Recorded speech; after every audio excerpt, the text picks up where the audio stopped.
উসমান হারুনি আল্লাহর বহুত বড় একজন ওলি। খাজা মঈনুদ্দিন চিশতি রহমাতুল্লাহি আলাইহি পীর, ওনার মুর্শিদ খাজা মঈনুদ্দিন চিশতি রহমাতুল্লাহি আলাইহির নাম তো আমরা অনেকেই শুনছি, ঠিক না? ওনার পীর যে এখন, তাহলে তিনি কত বড় পীর। উসমান হারুনি একদিন এশার নামাজের পর তিনি ঘোষণা দিতেছেন, ফজরের নামাজ যারা আমার পিছনে পড়বায় আমার সাথে জান্নাতে যাইবায়। ঘোষণাটা দিয়ে তিনি বলেন, কবরটা কিন্তু বড় গোপন কবর, এই কথাটা কেউ কারো কাছে বলতে পারবা না। যদি এই কথা কেউ কারো কাছে বলো তাহলে কিন্তু জাহান্নামে যেতে হবে। বলা মাত্রই মানুষগুলি সব নীরব নিস্তব্ধ হয়ে গেল। সবাই চিন্তা করলো, মনে মনে ভাবছিলাম আব্বারে গিয়া কইব, বাপে ভাবছিল পুত্রে কইব, ভাইয়ে ভাবছিল বাইরে কইব, বন্ধু ভাবছিল বন্ধুরে ডাইকা কইব ফজর উসমান হারুনির পিছনে পড়ো, তাহলে আল্লাহর তৈরি জান্নাতে যাওয়া সহজ হবে। কিন্তু যেই মাত্র উসমান হারুনি কয় না, গোপন খবর কারো কাছে বলা যাবে না, সাথে সাথে সবাই আবার নীরব হয়ে গেল। না না, কারো কাছে বলা যাবে না। বাপ ছেলের কাছে ঘুমাইছে, ছেলেরে কিছু কয় না, অথচ বাপে জানে ফজর পড়লে উসমান হারুনির পিছনে নামাজ আল্লাহর তৈরি জান্নাতে যাওয়া যাবে। ছেলে ঘুমাইছে বাপের কাছে, বাপরে কিছু কয় না। বন্ধু বন্ধুর কাছে ঘুমাইল, কিন্তু বন্ধুরে কিছু কয় না। এমনি ভাবে কেউ কাউরে কিছু কয় না। ফজরের নামাজের সময় হাজির হলো। উসমান হারুনি তাকায় দেখেন, এশার জামাতে যেই পরিমাণ মানুষ ছিল, ফজরের জামাতে ডাবলের ডাবল, ডাবলের ডাবল। মসজিদ ভরা, বারান্দা ভরা, মাঠ ভরা মানুষ আর মানুষ। আল্লাহর ওলি উসমান হারুনি কয়, এ এশার নামাজ কারা কারা পড়ছো হাত উঠাও। সবাই যারা হাত নামাজ পড়ছে তারা হাত উঠাইলো। যারা নামাজ পড়ে নাই এশার, এরা তো হাত উঠাইছে না, খালি ফজর হইছে। বেশিরভাগ মানুষ হলো শুধু ফজরে আইছে। এইবার উসমান হারুনি বুঝে গেছেন এই মানুষগুলার কেউ না কেউ খবর দিছে, ঠিক না নি? এই মানুষগুলার কেউ না কেউ খবর দিয়েছে। এইবার উসমান হারুনি কয়, এশার নামাজ যারা তোমরা আমার পিছনে পড়ছো, আমি একটা কথা কইছিলাম, কথাটা তোমাদের মনে আসেনি? কোন কথা? আমার পিছনে ফজর পড়লে জান্নাতে যাবা। হ হুজুর, আমরা এটা শুনছি। আরেকটা কথা শুনছিলানি, এই কথা কারো কাছে কোন যাইব না, কাউকে বলা যাবে না, বললে কিন্তু জাহান্নামে যেতে হবে। এই কথা শুনছনি? কই হুজুর, এটাও শুনছি। তাহলে এই মানুষগুলারে কে কইছে? এতগুলা মানুষ, মসজিদ ভরপুর মুসল্লি, বারান্দা মাঠ ঘাট সব ভরা, এই মানুষগুলারে কে জানাইলো? তাড়াতাড়ি কও, জানাইলে তো জাহান্নামে যাওয়া লাগবে, এটা ভালো করেই জানো। কে কামটা করছো তাড়াতাড়ি কও। এমনি একজন ওইটা কয়, হুজুর খুদার কসম আমি কইছি না। আব্বার দ্বারা ঘুমাইছি, আব্বারে কইছি না। আরেকজনে কয়, হুজুর খুদার কসম, কসম আমি কইছি না। ফুতের দ্বারা ঘুমাইছি, ভূতরে কই নাই। ভাইয়ের দ্বারা ঘুমাইছি, ভাইরে কই নাই। বন্ধুর দ্বারা ঘুমাইছি, আমি বন্ধুরে কই নাই। সবাই শুধু কয় কই নাই, কই নাই, কই নাই। আমি কইছি না, আমি কইছি না, আমি কইছি না। কিন্তু একজন মানুষ মাথাটা নিচের দিকে দিয়ে বসা, কোনো কথা বলেন না, চুপচাপ বসে আছেন। উসমান হারুনি কয়, মিয়া তুমি মাথা তুলো, তুমি কিছু বলো। সবাই তো বলতেছে বলে নাই, বলে নাই। তাহলে কি তুমি কইছো? তুমি তো হাও কও না, নাও কও না। ইনি উঠে কয়, মাথাটা তুই না কয়, উস্তাদজি, উস্তাদজি, উস্তাদজি বেয়াদবি মাফ করবেন। এই মানুষগুলারে সারা রাত জায়গা জায়গা আমি তাদেরকে জানাইছি।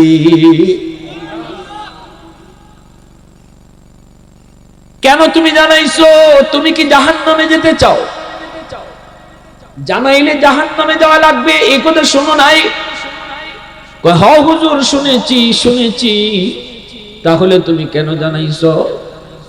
কয়, হুজুর আমি চিন্তা করে দেখলাম, যদি আমি কথাটা মানুষে না জানাই, তাহলে আমি একা শুধু জান্নাতে যাওয়ার সুযোগ পাই, অসংখ্য অগণিত আল্লাহর বান্দা জান্নাতে যাওয়া থেকে বঞ্চিত হয়। এরা সুযোগ থেকে বঞ্চিত হয়। আমি এটা মনে করলাম না, এটা হয় না, এটা স্বার্থপরতা হয়, এটা নিজের স্বার্থ বেশি দেখা হয়। আমার আল্লাহ তো চায় নিজেও বাঁচো, পরিবারও বাঁচাও, এলাকার মানুষজনকে নিয়ে জাহান্নাম থেকে বাঁচাও। এই চিন্তা করে আমি গ্রামে গ্রামে হাঁটছি আর আওয়াজ দিছি, সারা রাত ধরে আওয়াজ দিছি, ও আল্লাহর বান্দারা, জান্নাতে যদি যেতে চাও আজকের ফজরটা উসমান হারুনির পিছনে পড়ো। কারণ ইনি এত বড় আল্লাহর ওলি, আগুনের ভিতরে ইনি জাপ দেয়, আগুন উড়ারে জ্বালায় না। আগুনের পূজারীরা কয়, কথা কইতে কইতে তোমরা দেখবাইনি আগুনের কোনো নিজস্ব ক্ষমতা নাই, আগুন চাইলেই জ্বালায় না, আগুনের মালিক ইশারা দিলে জ্বালায়, নইলে আগুন জ্বালায় না। আগুনের পূজারীরা কয় এটা বুঝি না, এত কথা বুঝি না। উসমান হারুনি কয় বুঝতে চাও? কয় হ্যাঁ বুঝতে চাই। সাথে সাথে আল্লাহু আকবার কইয়া আগুনের ভিতরে তিনি ঝাঁপ দিয়েছেন। আগুনের পূজারীর দল সবাই তাকায়া তাকায়া দেখতেছে উসমান হারুনি আগুনের ভিতরে, এত বড় আগুন দাউ দাউ করে জ্বলে, কিন্তু ওনার গায়ে লাগে না, পশমটাও আগুনে জ্বালায় না। আবার তিনি আগুনের ভিতর থেকে বেশ কিছুক্ষণ থাইকা আল্লাহু আকবার কই আগুন থেকে বেরিয়ে আসলেন। সমস্ত অগ্নি পূজারীরা মুহূর্তের ভিতরে কালেমা পড়ে মুসলমান হয়েছে। আরে কুজরা কো আল্লাহু আকবার। তাহলে আমরা কি বুঝলাম? আগুন নিজের কোনো ক্ষমতা নেই, আগুন আগুনের মালিকের কথায় চলে, ঠিক কিনা? জোরে কও, আরো জোরে কও, ঠিক কিনা? আগুন তার মালিকের ইশারায় চলে বিদায় আজকে 11 দিন 12 দিন যাবত আমেরিকার লস অ্যাঞ্জেলেস আগুনে জ্বলে, হলিউড আগুনে পড়ে জ্বলে ছাই। তাম পৃথিবীর প্রযুক্তির লাইনে দ্বারা চ্যালেঞ্জ করে আমেরিকা, পৃথিবীর কোন শক্তি যাদের সামনে হাজির হতে পারে না, যারা আল্লাহর শক্তির সামনে অনেক সময় বাহাদুরি দেখায়, সেই আমেরিকা আজকে অত্যাধুনিক সমস্ত প্রযুক্তি নিয়ে এক আগুনের সামনে অসহায় হয়ে দাঁড়ায় আছে। শুধু দেখা ছাড়া কোনো উপায় নেই। পুরা শহরকে শহর জ্বালায় দিতেছে। লস অ্যাঞ্জেলেস আগুনে জ্বলতেছে। পৃথিবীর সবচেয়ে দামি এলাকা, পৃথিবীর সবচেয়ে মূল্যবান এলাকা, দামি দামি ধনী ধনী লোকরা যেখানে থাকে, হলিউডের নায়ক নায়িকা যেখানে থাকে, রঙ্গমঞ্চ দিনরাত যেখানে তৈরি হয়, পাপের রাজ্য আমেরিকার, সেই পাপের রাজ্যের নাম হলো লস অ্যাঞ্জেলেস। হলিউড আজকে আগুনে জ্বলতেছে। লক্ষ লক্ষ হেলিকপ্টার দিয়ে পানি দেয়, লক্ষ লক্ষ ফায়ার সার্ভিস দিয়ে পানি দেয়, কিন্তু দেখা যায় পানি দিলে আগুন নিবে, কিন্তু লস অ্যাঞ্জেলেসের আগুন পানি দিলে আরো বাড়ে। দুনিয়ার আগুন পানি দিলে নিবে, আর আল্লাহর আদেশে যেটা জ্বলে এটারে পানি দিলে আরো জ্বলে। ঠিক কিনা? জুড়ে খাও, আরো জুড়ে, ঠিক কিনা? পাশেই সাগর, সাগর, সাগরের পানি দিতে দিতে আরেক রাজ্যে, সাগরের আরেক রাজ্যে পানি শর্ট পড়ে যেতেছে। এরপরও আগুনের কোনো কুল কিনারা পায় না। তাহলে বোঝা গেল আগুনের নিজস্ব কোনো ক্ষমতা নাই, ক্ষমতা হলো মালিকের। মালিক যদি কয় আগুনে জ্বালায়, মালিক যদি না কয় জ্বালায় না। এজন্যই তো ইব্রাহিম খলিল জ্বলে নাই, মুসা কালিমুল্লাহ জ্বলে নাই। আল্লাহু আকবার, জোরে কও, আরো জোরে আল্লাহু আকবার। প্রশংসা করব কার? আরো জোরে কার? वहदत की हिफाजत नहीं बेकुव्वत बाजू, वहदत की हिफाजत नहीं बेकुव्वत बाजू, आती नहीं कुछ का बिहाकल खुदा दाद, आती नहीं कुछ का बिहाकल खुदा दाद। ऐ मर्द खुदा तुझको कुव्वत नहीं हासिल, जा बैठ किसी गार में अल्लाह का करिया, ये सच है कि बातिल की तरफदार नहीं हम, गद्दार न समझो हमें गद्दार नहीं। हाँ, फूलों की तरह नरम मिजाज अपना है नजर, हम तीर नहीं नेज़ा व तलवार नहीं। हाँ, मुसलमाনের আওয়াজে বলি আল্লাহু আকবার। তাহলে বোঝা গেল আগুন কার হুকুমে চলে। উসমান হারুনি বলতেছেন, মিয়া তুমি কইছো? কহ হুজুর, গোটা এলাকা জুইরা আমি জানাইছি, আওয়াজ আমি পৌঁছাইছি, ঘরে ঘরে আওয়াজ দিছি তাড়াতাড়ি ফজর উসমান হারুনির পিছনে পড়ো, কারণ আমি মঈনুদ্দিন জানি উসমান হারুনি কেডা। আল্লাহু আকবার, জোরে কও। সবাই না জানলো মঈনুদ্দিন চিশতি জানবেন না, মানিকে মানিক চিনে, রতকে রতন চিনে, ঠিক কিনা? আরো জোরে, ঠিক কিনা? অলি অলি রে চিনে। উসমান হারুনি জানে মঈনুদ্দিন চিশতি কেডা, আর মঈনুদ্দিন চিশতি জানে উসমান হারুনি কেডা। উসমান হারুনি তার ছাত্র মঈনুদ্দিন চিশতিকে কয়, মঈনুদ্দিন কে জানাইছে? তিনি বলতেছে, হুজুর আমি জানাইছি। তাহলে কি তুমি জাহান্নামে যেতে খুব ইচ্ছুক? জাহান্নাম তোমার খুব পছন্দ? এটা জানাইলে তো জাহান্নামে যেতে হয়। এইবার তিনি বলতেছেন, উস্তাদজি আমি চিন্তা করে দেখলাম, আমি না জানাইলে হাজার হাজার আল্লাহর বান্দা জান্নাত থেকে বঞ্চিত হয়, আমি একা শুধু জান্নাতে যাই। আর যদি আমি মানুষকে জানাই, হাজার হাজার বান্দা জান্নাতে যাওয়ার সুযোগ পায়। আর এই কারণে আমি একা জাহান্নামে যাই। জাহান্নামে যাইতেছে আমি একা, সুযোগ পাইতেছে জান্নাতে যাওয়ার হাজারো বান্দা। আল্লাহ তার হাজারো বান্দারে জান্নাতে পায়া আমি মঈনুদ্দিনকে একা জাহান্নামে দিয়া যদি আল্লাহ খুশি থাকে, আমিও খুশি। আল্লাহু আকবার, জোরে কও। আরে একটু জোরে কও, আল্লাহু আকবার। এই কথা বলতে উসমান হারুনি দৌড় দিয়া বুকে টান দিয়া লইছে, আয় বাবা আয় বুকে আয়। আমিও পরীক্ষা করতেছিলাম কে একা জান্নাতে যাইতো আর কে এলাকার মানুষে লইয়া জান্নাতে যাইতো। এটা পরীক্ষা করার লাগে একটা আমল দিছিলাম, সবাই ফেল করছে, তুমি পাস করছো। আয় বাবা আয়, আমার বুকে আয়। আমি অসুস্থ হয়ে গেছি, অল্প দিনের ভিতরে হয়তো আল্লাহর ডাকে সাড়া দিব। আমার মাথায় একটা বহুত বড় মুকুট, এই মুকুটটা আমি কারে দিয়ে যাইমু? বিলায়তের মুকুট কারে বুঝায় যাইমু? মানুষ খুঁজতেছিলাম বাবা মঈনুদ্দিন। আমার তখনই চিন্তা হইছে, তোমার মাথায় আমি মুকুটটা পরায়া গেলাম। অলিদের অলি, অলিদের সরদার, সুলতানুল আরিফিন খাজা মঈনুদ্দিন চিশতি রহমাতুল্লাহি আলাইহি। এই আমলটাই আজকে আপনাদের যুবকরা করছে। খারাপ করছে না ভালো করছে? জোরে কও। এটা বুঝলে সামনের দিনগুলাতে যুবকরা সাথে সব সময় ভালো কাজে উৎসাহ দিয়ে রাখেন। আজকে তো গেছি গে, অন্তত আগামী দিনগুলাতে যুবকদেরকে সব সময় ভালো কাজে উৎসাহ দিয়ে রাখবেন, ঠিক না? নি কারা কারা রাজিয়েছেন একটু হাত উঠে আল্লাহরে দেখান। আল্লাহ তুমি কবুল করো, সবাই বলি আমিন, আরো জোরে বলি আমিন। আমার ভাইরা বন্ধুরা, যুবক মূসা আলাইহিস সালাম একদিন আল্লাহকে বলেন, মালিক আমি তো তোর পাহাড়ে তোমার লগে কথা কই, কিন্তু আমি সারা আর কারো লগে তুমি কথা কইবাইনি। রব্বি তুকাল্লিমু মাই হাল তুকাল্লিমু আহাদান গায়রি। আল্লাহ পাক তখন বলেন, মূসা তুমি তো আমার লগে কথা বলো, অথচ তোমার মাঝে আমার মাঝে পর্দা আছে। কিন্তু সায়াতি উম্মাতুন, ওদের ভবিষ্যতে একদল উম্মত জমিনে আসবে রে মূসা, যারা আমার সাথে কথা বলবে অথচ আমার মাঝে তাদের মাঝে কোনো পর্দা থাকবে না। লাইসা বাইনি ওয়া বাইনাহুম হিজাব। মূসা কালিমুল্লাহ কয়, মালিক এরা কোন উম্মত? আল্লাহ বলে, উম্মতে মুহাম্মদ, এরা আমার বন্ধু মুহাম্মাদুর রাসূলুল্লাহর উম্মত। মূসা নবী কয়, মালিক আমি তো তোমার লগে কথা বলি তোর পাহাড়ে আইসা, ওই উম্মত কোন ফারগে কথা কইব? আল্লাহ কয়, না না, এরা কোন পাহাড় পর্বতে গিয়া কথা কইতো না, এরা নামাজে দাঁড়াইলেই আমার লগে কথা কইব। এজন্যই রাসূল কয়, মুসাল্লি ইউনাদি রাব্বাহ, নামাজি আল্লাহর সাথে কথা কয়। নামাজি কার লগে কথা কয়?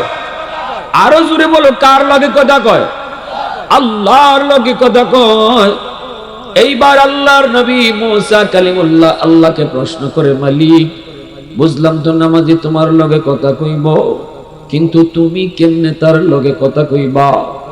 আল্লাহ কয়, যখন তারা কোরআন তেলাওয়াত করব তখন আমি তার লগে কথা কইব।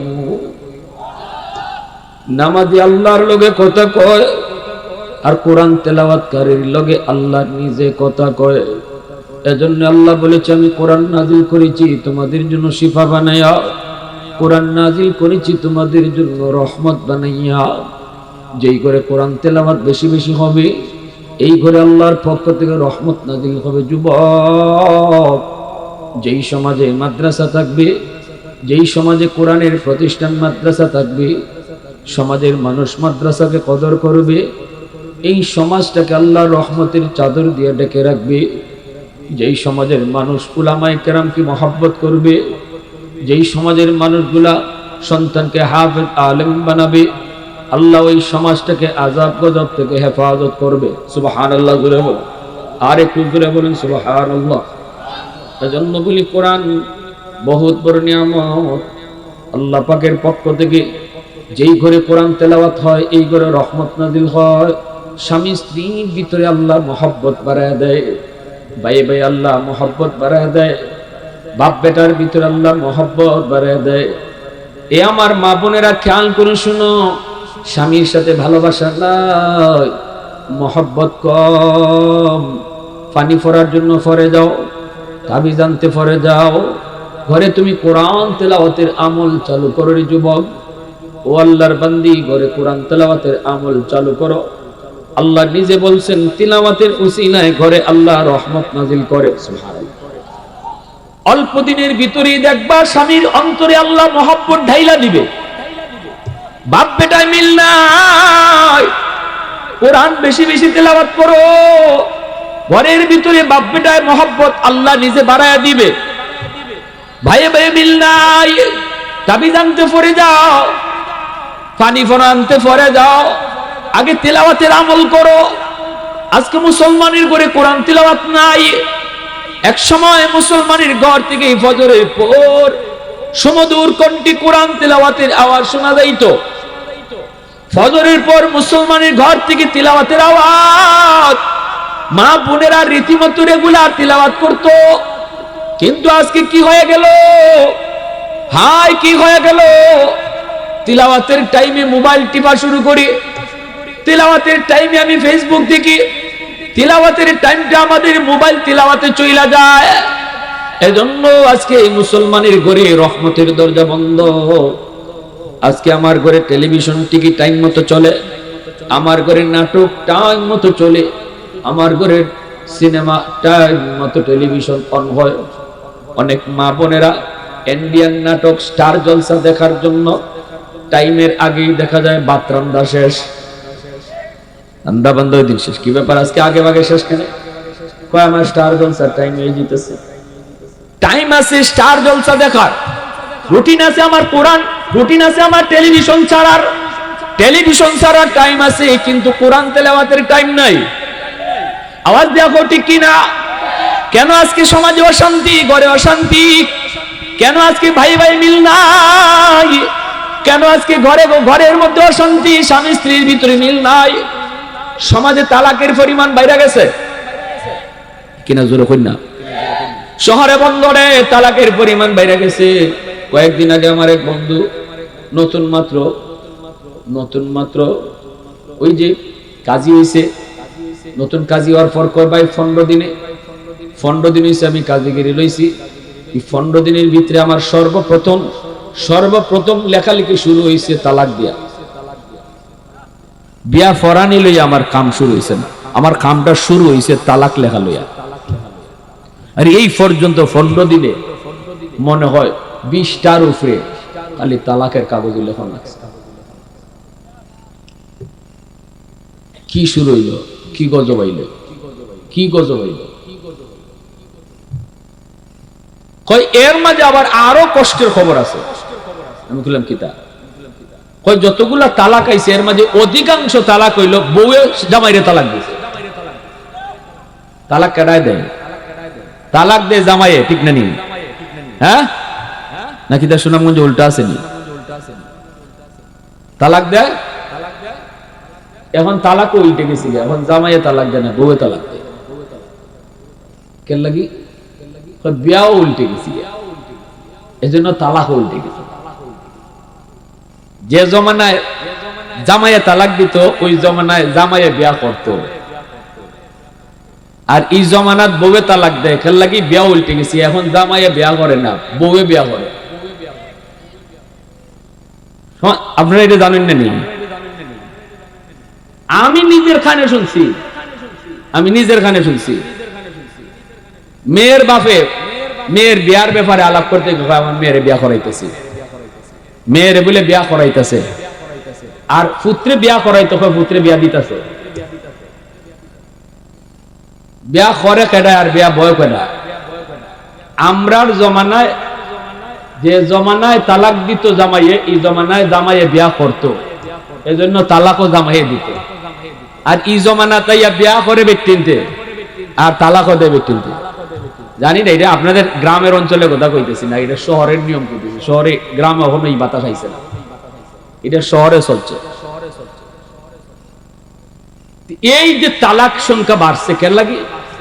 এখন কি পরিমাণ অশান্তি অশান্তি অশান্তি, অশান্তির শেষ নাই। ফোন কয়টা ধরবো আমরা?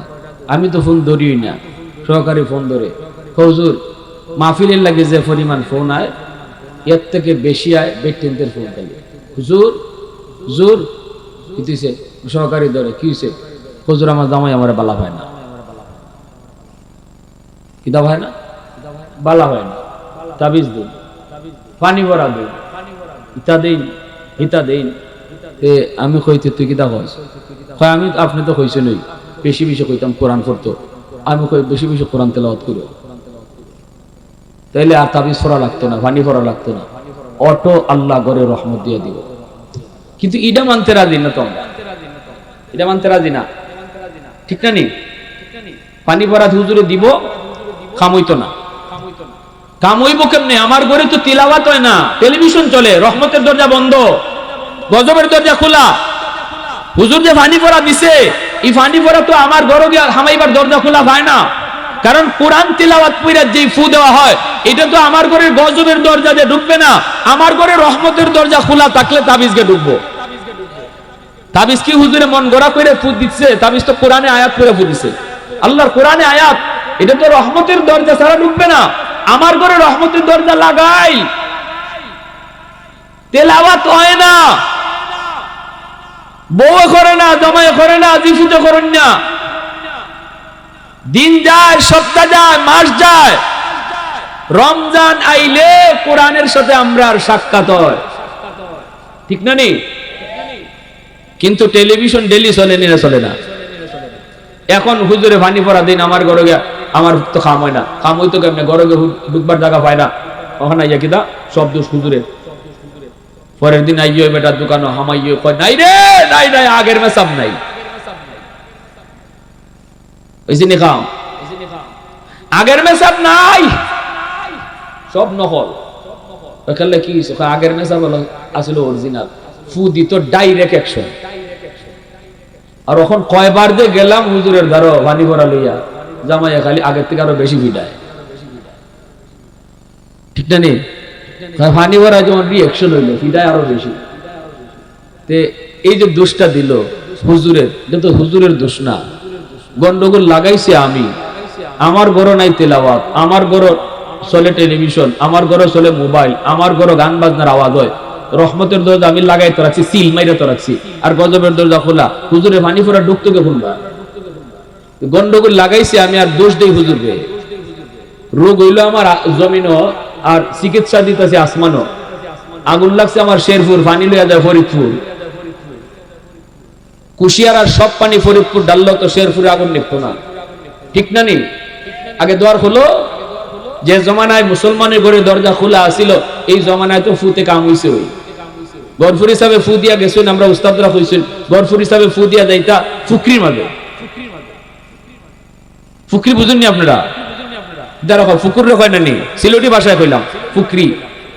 এই ফুকুরের মাঝে ফু দিয়া যাইতা গরফুর হিসাবে, আর কইতা এখান থেকে পানি নাও। হাজারে বিজারে মানুষে বোতলে বইরা পানি নিত, খাম হয়ে দিত।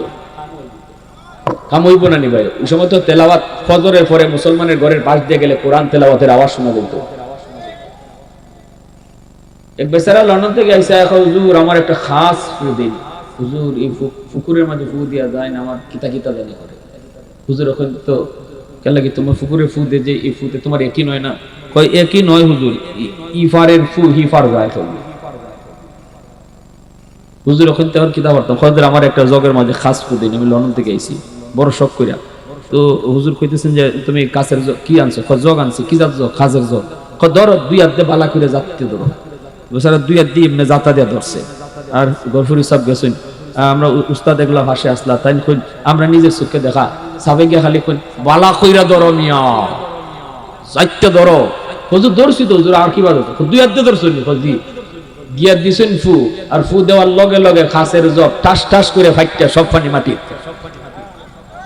সুবহানাল্লাহ জোরে কও। আল্লাহর কালামের আসর আসেনি না নাই? আরো জোরে কই আসেনি না নাই? আজ থেকে 300 বছর আগের একটা 350 বছর আগের বাস্তব ঘটনা। বিশ্ব মানচিত্রে একটা দেশ আছে মালদ্বীপ। ওই মালদ্বীপের মানুষ সব ছিল হিন্দু, মূর্তি পূজারী। পাশের সাগরে সৌদি আরবের জাহাজ ডুবে গেছে, সব যাত্রী মারা গেছে। একজন হাফেজে কোরআন, হাফেজ আবুল বারাকাত, সে আল্লাহ তার কুদরতে বাঁচায় রাখছে। আল্লাহ যারে বাঁচায় কেউ তারে মারতে পারে না, আর আল্লাহ যারে ধরে কেউ তারে সময় দিতে পারে না। ঠিক না নি? 17 বছর ধরে সময় পাইছুন, কিন্তু আল্লাহ যখন ধরছুন তখন যাইতেছি গারে এই কথা নেতা হলটা হয়ে যাবার সময় পাইছে না। কত পুলিশ অফিসার হতে হয় আর আমি গেছি গে যাইবার আগে হয়ে যেত, তে তো আর মানুষ মারি না। ঠিক না নি? কয় খালি যদি হয়ে যেত যাইতেছি গে, তে তো আর মানুষ মারি না। কারণ এটা কইব কেমনে? চান্স দেয় না আল্লাহ। আল্লাহ যদি ধরে টাইম দিত না, বড় হামাইবা। ঠিক না নি? জুড়ে খাও। আল্লাহ যদি ধরে টাইম দিত না, ঘর থেকে বাইরিবা। ইদার নামই আল্লাহর ধরা। ইন্না বাতিশা রাব্বিকা লাশাদীদ। ধরা বড় কঠিন ধরা, ধরে না ধরলে আল্লাহ ছাড়ে না। আল্লাহর ধরা সহজে ছাড়ে না। হাসিনার ধরা না। আমরা ওই আপনাদের এলাকার সুরঞ্জিত বাবু তাই কইতা কয় বাঘের থাবা মিস হয়, হাসিনার থাবা মিস হয়। বন্দুকের গুলি মিস হয়, হাসিনার গুলি মিস হয়। ও বাবা, কই গেল ডায়লগ? হল ডায়লগ গেল কই? তা মানুষ আর উপরে তখন কেডা? আল্লাহ। আল্লাহর ব্যাপারে এই কথা কও যে আল্লাহ ধরলে দুনিয়ার শক্তি নাই ছাড়াইবার। ঠিক কিনা জোরে কও। এটা হইছে নজির। অত বাহাদুরি করো কি? অহংকার আল্লাহ পছন্দ করে না। অহংকার শুধু একমাত্র আল্লাহকে মানায়। ঠিক কিনা? আমেরিকা অহংকার দেখাইছে তামাম দুনিয়ার সাথে। এবার আল্লাহ পানি খাওয়াইতেছে চুবাইয়া চুবাইয়া। ছায়া শুধু আপ করে রইছে, ফায়ার সার্ভিস ছায়া খালি দেখতেছে। আমার ভাইরা বন্ধুরা, জেলেরা বের হয়েছে মাছ ধরার জন্য। মালদ্বীপের জেলেরা সাগরে বের হলো মাছ ধরার জন্য। বাস্তব ঘটনাটা শোনেন। ঘটনা লিখছেন বিশ্ববিখ্যাত পর্যটক আল্লামা ইবনে বতুতা। তার রিহলাতে ইবনে বতুতা নামক কিতাবের ভিতরে তিনি উল্লেখ করেছেন, জেলেরা বের হয়েছে। হঠাৎ করে জেলেরা তাকায় দেখলো কাঠের উপরে ভাসতেছে একটা সুন্দর বালক। দাড়ি উঠে নাই, মুছ উঠে নাই, চেহারা এত সুন্দর। অল্প বয়সে হাফেজে কোরআন। আপনারা দেখছেন না? দেখছেন না? দাড়ি মুছ উঠছে না, হাফেজ সব দেখছেন নি? তাহলে বোঝা গেল হাফেজে কোরআন হওয়া এটা বাহাদুরি না, এটা আল্লাহর একান্ত দয়া। চেয়ারম্যানের ফুলা ওইলেই হাফেজ হইতে পারতো না, এমপির ফুলা ওইলেই হাফেজ হওয়া সম্ভব না। কোটি কোটি টাকা বাপের মালিক, এই সম্পদ থাকলেই বাপ সন্তানরে হাফেজ বানাইতে পারতো না। টাকা দিয়া হরিণের চোখ কিনা যায়, কিন্তু টাকা দিয়া সন্তানরে হাফেজ বানানি যায় না। আওয়াজ আসতে কেন জোরে এখন? এই ছোট্ট বালক হাফেজ আবুল বারাকাত কাঠের উপরে ভাসতেছে। জেলেরা তার উঠাইলো নৌকায়, মালদ্বীপের বাজারে তুললো বিক্রি করার জন্য। এত সুন্দর তার চেহারা, হবেই তো সুন্দর, কারণ বাড়ি হলো আমার নবীর দেশে সৌদি আরবের মানুষ। আরবের বালক সুন্দর তো হবেই, অনেক দাম চায়, বিক্রি করবে, কেউ কিন্তু সাহস করে না। একজন হিন্দু মহিলা, মালদ্বীপের সব মানুষ তো হিন্দু, সবাই তো মূর্তি পূজারী, সবাই তো অগ্নি পূজারী, সবাই তো তারা দেবতার পূজা করে। একজন হিন্দু মহিলার সম্পদের অভাব নাই, ওই মহিলায় ডাক দিয়া কয়, আমারে যত লাগে তোমরা নেও, টাকা নাও, কিন্তু ছেলেটা আমার বড় প্রয়োজন, কারণ আমার কোনো ছেলে সন্তান নাই, আছে শুধু একটা মেয়ে সন্তান। আমার মেয়েটারে বালিক হওয়ার পর, উপযুক্ত হওয়ার পর বিয়ে দিয়ে দিতে হবে, তখন আমাকে কে পালবে, কে খাওয়াবে? একটা ছেলের বড় প্রয়োজন, টাকা কত লাগবে বলো? জেলেরা যা চাইছে তা দিয়ে মহিলা কিনে দিল।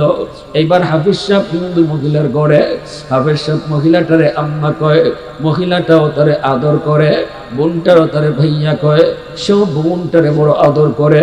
এইভাবেই চলছে রে যুবক, এইভাবে সুন্দর করে চলছে তাদের জীবন।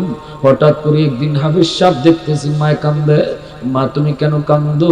মায় কই, বাবা কান্নার কারণ হলো এই মালদ্বীপে প্রতি বছর সিডর হয়, জলোচ্ছ্বাস হয়, অসংখ্য অগণিত মানুষ মারা যায় পানির নিচে পইরা। জলোচ্ছ্বাস আইসা মালদ্বীপ শহরটারে পানির নিচে ডুবায় দেয়। এই অবস্থায় বাদশাহ জ্যোতিষীদেরকে বলল, গণকদেরকে বলল, তোমরা গণনা করে বের করো, জ্যোতিষীরা জ্যোতিষী বিদ্যা পড়ে বের করো, কেন এমন হয়, কেন এমন হয়। ওরা তালাশ করে বলল, এটা একটা খবিস জিনের কারসাজি, এটা খবিস জিনের কাম। এর থেকে যদি মালদ্বীপে বাঁচাইতে হয়, তাহলে একটা সুন্দরী কুমারী মেয়েকে সাগরের পারে একটা রাম মন্দির, এই রাম মন্দিরে মেয়েটাকে রাতের বেলা দিয়ে আসতে হবে, সকালবেলা মেয়েটার লাশ পাওয়া যাবে, অর্থাৎ জিন এই মেয়েটারে খেয়ে ফেলবে, জিনরে ভোগ দেওয়া লাগবে, তবেই সিডর হবে না, মালদ্বীপ শহরটা রক্ষা পাবে। এ বাবা যুবক, এ বাবা সন্তান, বাবা শোনো বাবা, প্রতি বছর লটারি দেওয়া হয় সুন্দরী মেয়েদের। এই বছর লটারিতে আমার মেয়েটার নাম উঠে গেছে। কিছুক্ষণ পরই সরকারি সৈন্যরা আমার দরজার পাশে আসবে, আইসেই তারা জোর করে আমার মেয়েটাকে নিয়ে নিবে। বাবা বল বল বল, এত মায়া করে যেই মেয়েটাকে বড় করে না, এত আদর, আজকে আমার মেয়েটা চোখের সামনে সে মৃত্যুর ঘাটে যাবে, আমি মা সেটা কেমনে সহ্য করব, কেমনে সেটা সহ্য করবো রে বাজান, এজন্য আমি কাঁদতেছি। হাফিজ সাহেব কই, মা টেনশন করো না, টেনশন করো না, আমি এর সমাধান দিব, আমি এর সলিউশন দিব গো মা, আমার বোনটার কোনো ক্ষতি হতে আমি দেব না, আবার সিডর হবে না, এই জিনেও কোনো ক্ষতি করতে পারবে না। মা তুমি কোনো টেনশন করো না, আমার বোনটারে নানার বাড়িতে পাঠিয়ে দাও, আর বোনের জামা কাপড় পরাইয়া আমাকে মেয়ে লোক বানাইয়া পালকের মধ্যে তুমি বসায় রাখো, আমার দাড়ি নাই মুছ নাই, আমাকে বোঝা যাবে না আমি আজ একটা ছেলে, আমাকে মেয়ে লোকের পোশাক পরালে আমাকে মেয়েই মনে হবে, ওরা আমাকে মেয়ে মনে মনে করে, ওরা আমাকে রাম মন্দিরে রেখে দিক, এরপরে আমি বুঝবো আর জিনে বুঝবো। আল্লাহু আকবার, আল্লাহু আকবার, আর জোরে আল্লাহু আকবার। এই কথা বলা মাত্রই মহিলা কয়, বাবা না না, আমি তোমাকে হারাতে পারবো না রে বাবা। হাফেজ সাহেব কয়, মা গো কোনো টেনশন তুমি করবা না গো মা, আমার কোনো ক্ষতি হবে না, আমার কোনো ক্ষতি হবে না। কয় না বাবা। হাফেজ সাহেব কয়, মা তুমি জানো না আমার সিনার ভিতরে কি আছে? ওই জিনের যে শক্তি, সিডরের যে শক্তি, এর যে হাজার হাজার গুণ পাওয়ার আল্লাহ আমার সিনার ভিতরে রাখছে। এই শক্তির নাম হলো 30 পারা কুরআন। 30 পারা কুরআন আমার সিনার ভিতরে। মা টেনশন তুমি করবা না, কোনো ভয় তুমি করবা না, যা বলছি বোনটারে নানার বাড়ি পাঠায় দাও। এই বইলে বোনের জামা কাপড় পইরা সে বইসে রইছে। সন্ধ্যা হতেই সরকারি ফৌজেরা আইসি দরজায় নক করলো। দরজায় নক করতেই মহিলা দরজা খুললো। মহিলা তো দেখেই কয়, রাম রাম রাম। হাফেজ সাহেব কয়, মা গো রাম কইও না, রামে কাম হইতো না, ঠিক না? ভিতরে ঢুকে ওরা দেখে এত সুন্দর একটা মেয়ে। সরকারি সৈন্যরা কয়, কি অত সুন্দর মালদ্বীপের মেয়ে, চেহারা তো মালদ্বীপের মতো ওই তো না, চেহারা তো আরবের, ঠিক না? এইবার কয়, এত সুন্দর মেয়ে, এত সুন্দর মেয়ে, আপনারা বলুন দেখি মেয়ে না ছেলে? পিছনে বাইরে রাখো, মেয়ে না ছেলে? হাফেজ সাহেবরে যখন নিয়ে যাবে, হাফেজ সাহেব কয়, না আমাকে তোমরা ধরতে হবে না, আমি নিজেই যাব। চলো চলতে শুরু করলো, মন্দিরে নিয়ে রাখলো। এরপরে ওরা মন্দিরে রেখে চলে আসলো। এইবার মন্দিরে ঢুইকা হাফেজে কোরআন সে মাইলুকের পোশাক ফেলে দিল, ছিল তার পোশাক, হাতে ছিল জায়নামাজ, মন্দিরের ভিতরে এসে জায়নামাজ বিছায়া দিল। আল্লাহর কদমে সাজদায় পড়ে কই, মালিক আজ প্রমাণ হবে গো মালিক, জিনের পাওয়ার বেশি নাকি তোমার কোরআনের পাওয়ার বেশি। মালিক আজকে প্রমাণ হবে সাগরের পানির পাওয়ার বেশি নাকি তোমার কালামের পাওয়ার বেশি। আল্লাহু আকবার, জোরে কও, আরো জোরে কও আল্লাহু আকবার। এই কথা বলা মাত্রই চলো চলে গেল। এখন তো সে তাকায় দেখি মালদ্বীপের সাগর থেকে পানি উঠতেছে পাহাড়ের মতো উঁচু হইয়া, উপরে আগুন, পাহাড়ের মতো পানি উঁচু হইয়া, পানির উপরে আগুন। এই আগুনটা মালদ্বীপের দিকে আসতেছে, মালদ্বীপের দিকে আসতেছে।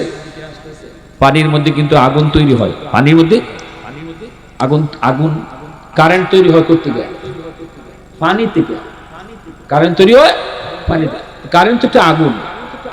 তাইলে পানির খুব স্পিড, পানি যখন খুব বেশি ধাক্কা লাগে তখন এই পানির ধাক্কায় আগুন তৈরি হয়। উপরে আগুন, উপরে আসতেছে। এইদিকে হাফেজ সাহেব মন্দির থেকে আল্লাহর কোরআনের সূরা ইয়াসিন তিলাওয়াত শুরু করলো। কোরআনের ইয়াসিন, কলবুল কোরআন, কোরআনের কলব, কোরআনের হৃৎপিণ্ড। সূরা ইয়াসিন, ইয়াসিন পুরা ফু দিল। সাথে সাথে আল্লাহ পাক ইয়াসিন সূরাটাকে আল্লাহ পাক অ্যাটম বোমা বানায় দিছে। পাহাড়ের মতো উঁচু পানি, ওই পানি যখন আক্রমণ করবে সূরা ইয়াসিন যাইয়া ওই পানিকে আঘাত করলো।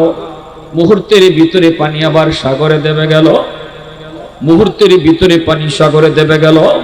সিডুর পরাজিত হলো, জিন্নাত পরাজিত হলো, আল্লাহর কোরআন জয়ী হলো। আল্লাহু আকবার, জোরে কও। আল্লাহর কোরআন জয়ী হলো। সর্বকালে, সর্বসময়, সর্ব অবস্থায় আল্লাহর কালাম জয়ী হয়, ঠিক কিনা জোরে বলো। কেউ যদি আল্লাহর কোরআনের সাথে বিরোধিতা করতে চায়, কেউ যদি কোরআনের বিরুদ্ধে দাঁড়াতে চায়, সে যেন নিজের কপাল নিজের মাথা দিয়া ওয়াল ভাঙবার চেষ্টা করে। মাথা দিয়া ওয়াল ভাঙতে গেলে ওয়ালের কোনো ক্ষতি হয় না, কিন্তু মাথার খবর আছে, ঠিক কিনা জোরে কও। মুহূর্তের ভিতরে পানি আবার পানি হয়ে গেল।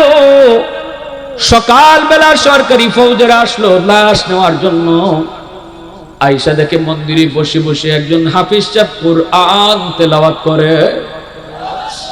সরকারি ফৌজেরা কই, কি ব্যাপার, লাশ কই, মেয়ের লাশটা কই, তুমি কোত্থেকে আইছো, তুমি কেডা? হাফেজ সাহেব কয়, আমি আইছি কোত্থেকে, পরে কই মনে সাউকারে, কয় রাত্রে যে একটা মেয়ে লোক এখানে রেখে গেলাম, মেয়ে মানুষ, এই মেয়ে মানুষের লাশটা কই? হাফেজ সাহেব মুচকে আসি কয়, বলাদের দল, তোরা তো আমারই রেখে গেছ। আমরা রাখলাম তো মেয়ে মানুষ, তুমি তো ছেলে দেখা যায়। আরে আহমক, আমি আমার বইনের কাপড় ধরে মেয়ে লোক সাজে বসিলাম, তোমরা আমারই মেয়ে মানুষ মনে করে লই। তো ওই মেয়েটা কো, আমার বোন নানির বাতের ফিটা খায়, নানি বাড়ি, আর আমি বইনের কাপড় ফুরে বয়া ছিলাম, তোমরা আমার লই আইছো। তুই মরলি না, সিডুরও ওইল না, তোরে দিয়ে জিনি মারলো না। হাফেজ সাহেব কই, তোমরা কি মনে করেছো জিনে আমারে মেরে ফেলবে? আমার সিনার ভিতরে আল্লাহ 30 পারা কোরআন, আমি 30 পারাও লাগছে না, শুধু ইয়াসিন পুরা ফু দিছি। আল্লাহর কোরআনের ইয়াসিন জয়ী হয়েছে, জিন পরাজিত হয়েছে। সরকারি ফৌজেরা দ্রুত বাদশার কাছে চলে গেল, বাদশার কাছে চলে গেল। বাদশারে খবর দেওয়া মাত্রই বাদশাহ কয়, কও কি তোরা আমারে তাড়াতাড়ি নিয়ে চলো। বাদশাহ আসলো, আয়েশা হাফেজ সাহেবের কাছ থেকে সব বিবরণ শুনলো। এরপরে এই মালদ্বীপের বাদশাহ কয়, বাবা যদি এমনই হয় বাস্তব, তাহলে আমরা আর কেন হিন্দু ধর্মে থাকব, আমরা কেন অন্ধকার ধর্মে থাকব, আমরাও কালেমা পড়ে মুসলমান হয়ে যাব। তবে আগামী বৎসর এই টাইমে আমি নিজের চোখে দেখতে চাই তোমার কোরআনের পাওয়ার কোরআনের মুজিজা আমি নিজের চোখে দেখতে চাই। তুমি শুধু এখান থেকে থাকবা, আমরা সাগরের পারে দাঁড়ায় দাঁড়ায় দেখব। আগামী বছর এই তারিখে বাচ্চা মন্ত্রী পরিষদ লইয়া সাগরের পারে দাঁড়ায় রয়েছে হাফেজে কোরআন মালদ্বীপের এই হাফেজে কোরআন মন্দিরে। এইদিকে পানি উঠলো, হাফেজ সাহেব আল্লাহর কোরআন করে ফু দিল, নিজের চোখে বাদশা মন্ত্রী পরিষদ লইয়া কোরআনের পাওয়ার দেখলো। কোরআন জয়ী হলো, পানি পরাজিত হলো, জিন্নাত পরাজিত হলো, সিডুর পরাজিত হলো। সাথে সাথে বাদশা মন্ত্রী পরিষদ সহ এলাকার জনগণ সহ একসাথে হাফেজ সাহেবের হাতে হাত রেখে কালেমা পড়ে মুসলমান হয়ে গেল। আওয়াজ দিয়ে আল্লাহু আকবার। ওই দিন থেকে মালদ্বীপ পৃথিবীর মানচিত্রে একটা মুসলিম রাষ্ট্র। এর আগ পর্যন্ত ছিল একটা হিন্দু রাষ্ট্র, একটা মূর্তি পূজারী রাষ্ট্র। আজও বিশ্ব মানচিত্রে মালদ্বীপ একটা মুসলিম দেশ।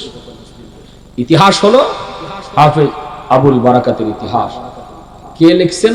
বিশ্ববিখ্যাত পর্যটক আল্লামা ইবনে বতুতা, তার কিতাব রিহলাতে ইবনে বতুতা। প্যারে হাজিরিন, তাহলে আল্লাহর কালামের পাওয়ার আসেনি না নাই? আরো জোরে আসেনি না নাই? এজন্য বলি ঘরে কোরআন তেলাওয়াত চালু করো, সব সমস্যার সমাধান হয়ে যাবে। পানি পড়ার জন্য আর কবিরাজের কাছে দৌড়তে দৌড়তে তো জীবনে বহু টাকা পাইছেন। আল্লাহর দোহাই আর কবিরাজের কাছে যাইতে হইব না। কবিরাজের নামে বহু ঠক, বহু বাটফার, বহু টাকা মারতেছে। ঘরের জিনভূত ছাড়াইতে চান, কবিরাজের কাছে যাওয়ান লাগতো না। খালি তিলাওয়াত করো, সূরা বাকারার তিলাওয়াত ঘরে চালু করো। আমি একটা কথা বলি আপনাদেরকে, ঘরে যে কজন সদস্য আছি, আমরা যদি একদিন সবাই বইয়া যদি কই বাবা বসো, আমি যদি আমার ছেলে মেয়ে বউ বাচ্চারে নিয়ে বইয়া বলি বাবা বলো সপ্তাহে 7 দিন, 7 দিনের মধ্যে কে কোন দিন কোরআন শরীফ পড়বার নাম বলো, বইলা যদি আমরা ডায়েরিতে উঠাই নেই, একটা রুটিন করে নেই, আগে নিজেরটা কই যে আমি শুক্রবারে তেলাওয়াত করবো বা শনিবারে আমি পারবো, মা তুমি কোন দিন পারবা, তুমি কোন দিন পারবা। এইভাবে যদি সপ্তাহে 7 দিন বাইটে নেই আমরা পরিবারের সদস্যরা, বেশি লাগবে না, আধা ঘন্টা কোরআন তেলাওয়াত। কয় ঘন্টা? আধা ঘন্টা যদি কোরআন তেলাওয়াত করি, তাহলে দিনে অন্তত একবার হলো আমার ঘরে কোরআন তেলাওয়াত হইতেছে। এই আমলটা অন্তত কারা কারা করতে রাজি আছে? হাত উঠান। আল্লাহ তুমি কবুল করো, সবাই বলেন আমিন। আরো জোরে বলেন আমিন। অটো আল্লাহর পক্ষ থেকে রহমত করে আসবে, শান্তি সমাজে ঘরে চলে আসবে। আল্লাহ আমাদের সবাইকে তৌফিক দান করুন। সবাই বলে আমিন। ওয়া আখির দাওয়ানা আনিল হামদুলিল্লাহি রাব্বিল আলামিন।